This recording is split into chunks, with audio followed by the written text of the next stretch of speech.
This is the second podcast of paired podcasts. The first was on the Intentionalist School.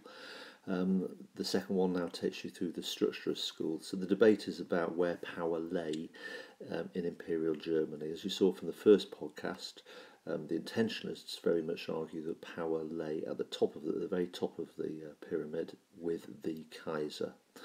The Structuralist School, as you can see, is broken into two particular groups, the top-down and the bottom-up. But first of all, what have they all got in common? So the Structuralists, the basis of the view is that power did not lie with the Kaiser. Okay, the power lay lower down. The leading historian was a man called Hans Weyler, who you can see on that slide. So the basis of this view is that whilst the Kaiser claimed to be a leader, he was in fact a follower of others. Real power in imperial Germany lay lower down in the pyramid, so it lay in the structures of the pyramid beneath the Kaiser. So that social pyramid that we're talking about, the power lay in the structures. Don't use the word pyramid when you write about this in the exam. That's a term I use just to help you understand, by the way. And because it's about power lying in the structures, that's why it is called structuralism. Sometimes it's referred to as functionalism, but structuralism is the more common word. Okay, so that diagram represents that. Power does not lie at the top level of the pyramid. Power very much lies here. Okay, so whether you're a structuralist, your view is that power lies beneath the Kaiser. Now, where in that pyramid lies depends on whether you are top down or bottom up. Okay, so we'll go into those differences now.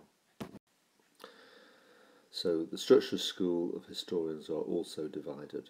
Okay, some structuralist historians have a top down. Weyler is part of that school. Others have a bottom up.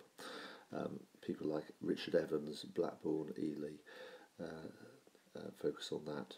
Okay, so the debate is where does power lie in the structures? So we'll focus first of all on the bottom up. Again, try not to use the word bottom up and top down in your essays. Again, those are phrases which I use to sort of try to help you understand. But try not to overuse those terms at least. Okay, so the top-down structuralist view. As you can see, the black line there, look where it is. Power in this diagram lies above that black line. So you see the Kaiser's not even mentioned now because this is a structuralist view. But effectively what we're saying here is the industrial elites and the junkers as a social class, they are the groups who hold the power. Okay, so power does not lie with one man. In other words, again, forget the Kaiser, this is not intentionalism.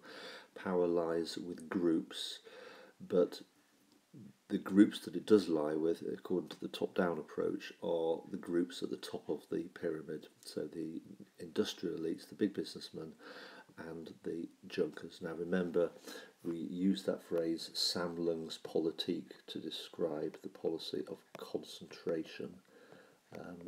Those groups rallying together, what they share was a common fear of socialism. Okay, the masses, the ordinary people. So they rally together, these groups, because they share that common fear of the elements lower down.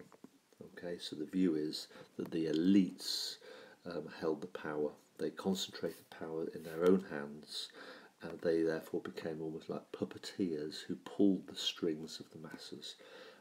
Real power lay with the businessmen and the Prussian farmers who dominated the Prussian army. So really it's the sort of almost the military industrial elite where power lay.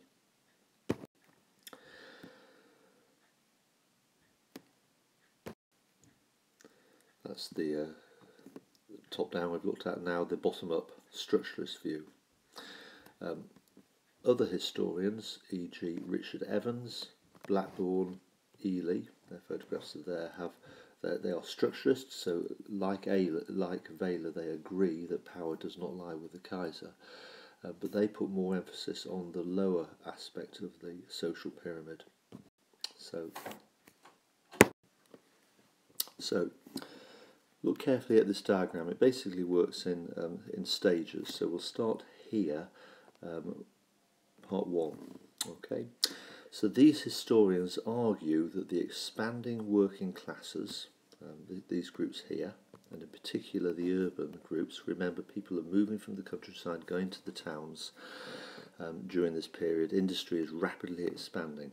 Okay, so you've got an expanding working class, and as we said, they're concentrated, they're starting to talk, they have to be educated, and so therefore they are becoming what we call politicised, they're becoming engaged by politics, they're starting to realise that they are being exploited by the rich.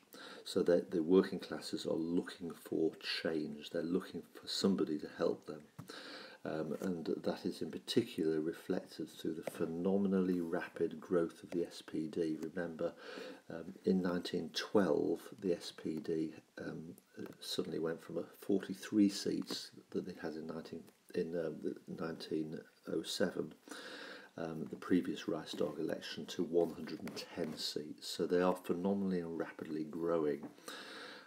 So the structuralists are putting a lot of emphasis on the lower level, that the working classes have got genuine power, and that is reflected partly through the growth of the SPD and also through the trade unions, which are becoming more and more influential. Okay, so what then happens? So we then move to so 3. This therefore gave the upper and lower middle classes political power, who aligned themselves with the elites.